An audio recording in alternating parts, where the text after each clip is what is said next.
Pagka puro saya, masama. Masama yun. Kahit si Balagtas ang tanungin mo. Anong sabi ni Balagtas, Sis Luz? Ang sabi po niya, ang laki sa layaw, karaniway hubad, sa bait at muni sa hatol ay salat. Masaklap na bunga ng maling paglingap, habag ng magulang sa irog na anak. Okay, tamo. Sabi kasi ni Balagtas, ang laki sa layaw, karaniway hubad sa bait. Yung palang layaw, nagiging hubad ka sa bait. Kasi baka hindi mo maintindihan eh. Ang laki sa layaw, karaniway hubad. Hubad na ano? Hubad sa bait at muni sa hatol ay salat. Masaklap na bunga ng maling paglingap, habag ng magulang sa irog na anak. Pagka ang isang halaman din, laging nakalilim, pag naarawan, nalalanta. Ganon. Meron din ganong kasabihan yata si Balagtas. Basahin mo, kapatid na Luz. Opo, meron po yan. Para ng halamang lumaki sa tubig, dahoy, malalanta, munting di madilig. Ikinaluluoy ang sandaling init, gayon din ang pusong sa tuway maniig. Pagka yung puso mo sa tuway laging nakaniig, gusto mo puro lang saya, puro lang saya, puro lang saya, masama yun, kapatid. Kasi para kang halamang lumaki sa tubig, dahoy malalanta, munting di madilig. Ikinaluluoy ang sandaling init, gayon din ang pusong sa tuway maniig. Pero tingnan mo yung mga halamang lumaki sa disyerto. Kahit san taong di umuulan, buhay pa rin siya. Kasi laki siya sa hirap. Ganun ang ibig sabihin, ano, kapatid? Kailangan natin ng paminsan-minsan nakakaranas ng hirap para natin ma-appreciate, para natin maramdaman yung kaligayahan. Kasi pagka ikaw ay nahihirapan, para lang pera, no? Pag yung pera pinaghirapan mo, ay napapahalagahan mo, hindi mo nilulustay. Pero pag hindi mo pinaghirapan, nilulustay mo, nababaliwala eh. Kahit mayaman, mauubos. Pero pagka sa unti-unting pagtatrabaho, nakaipon ka sa pagsisikap mo, maganda yun na natutunan mo na sa nahirapan ka, napahalagahan mo. Parang ganito, ano? Pag lahat ng babae nakikindatan mo ay maghuhubad sa harap mo, hindi ka matututong manligaw. Di ba, no? Pero, pagka yung babae niligawan mo, mahal mo. Niligawan mo. Di ka sinagot, 1 taon, 2 taon. Naglilingkod ka, meron sa atin dyan, nanunuyo pa eh. Nag-iigib, nagsisibak ng kahoy, nung hindi pa usong gas noon, ano? Nagsisibak ng kahoy, mga nanliligaw, nang haharana.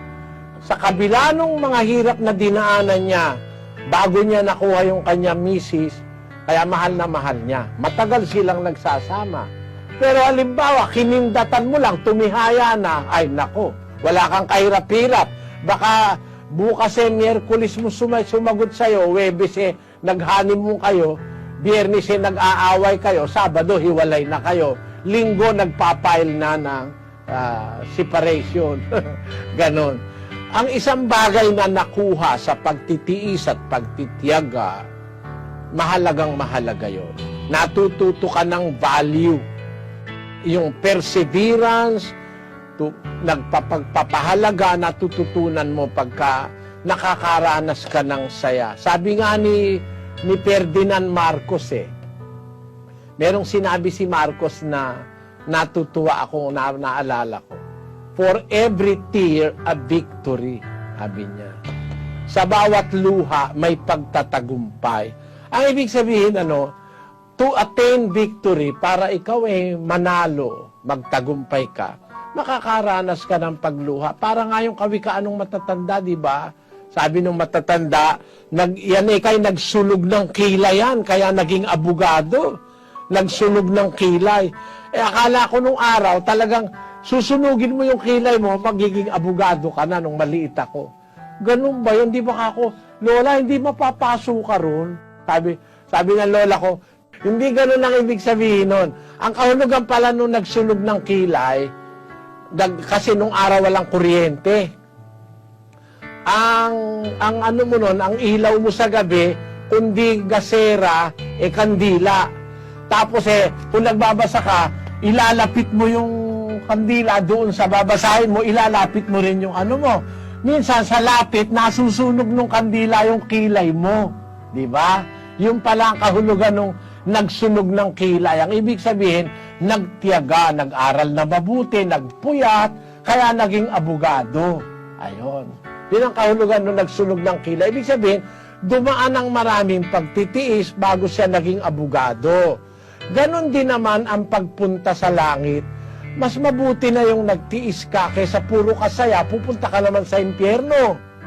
Para kang halaman na lumaki sa tubig, kaunting di madilig nalalanta. Tapos gayon din ang pusong sa tuway maniig, ang wika ni Balagtas. Ganon din sa Biblia. Sa Biblia ganon din. Basahin natin ang panaghoy. Ganito ang ating mababasa. Sa aklat ng mga panaghoy, sa aklat ng mga dalamhati at saka mga nararamdamang kahirapan ng tao. Ang sabi sa panaghoy, 3:27. Mabuti nga sa tao na magpasa ng pamatok sa kanyang kabataan. Maupo siyang mag-isa at tumahimik sapagkat kanyang iniatang sa kanya. Sumubsob siya sa alabok, kung gayoy magkakaroon siya ng pag-asa.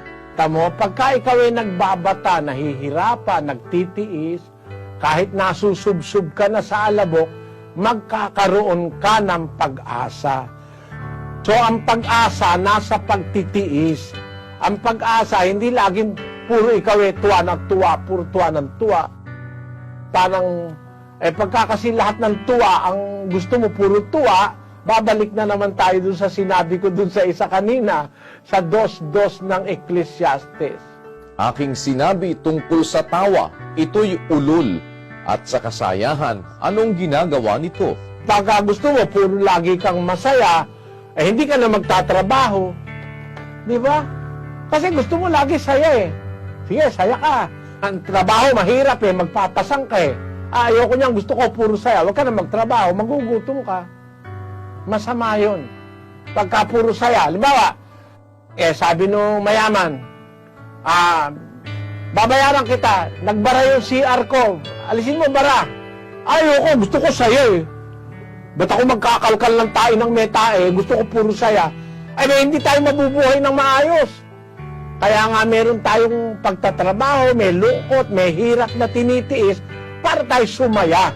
Pero pag puro saya, mabubulok ka. Bakit? Puro saya Wala nang maglilinis sa daan, wala nang maglalaba.